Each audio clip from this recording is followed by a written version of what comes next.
சொல்லியிருந்தால் அது மிகப்பெரிய ஒரு பிரச்சனையை நாடு முழுக்க கொந்தளிப்பும் பிரச்சனையை சந்தித்தது. இப்பொழுது அதே போல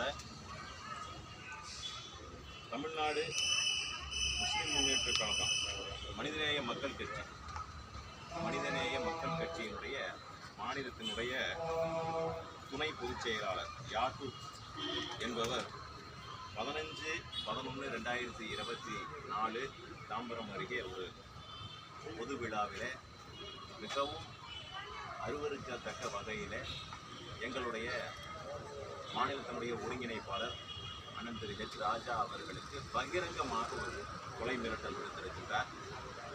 அதாவது தமிழ்நாட்டு அரசாங்கத்துக்கு சொன்னது அப்படியே சொல்கிறேன், தமிழ்நாடு அரசாங்கத்திற்கு நான் ஒன்று சொல்லுகின்றேன், ஹெச் ராஜாவுக்கு 2 மணி நேரம் நீங்கள் பாதுகாப்பை விலக்கிக் கொள்ளுங்கள் என்று சொன்னால் அவர் எந்த மீடியாவுக்கு இனிமேல் பேட்டி கொடுக்க மாட்டார்.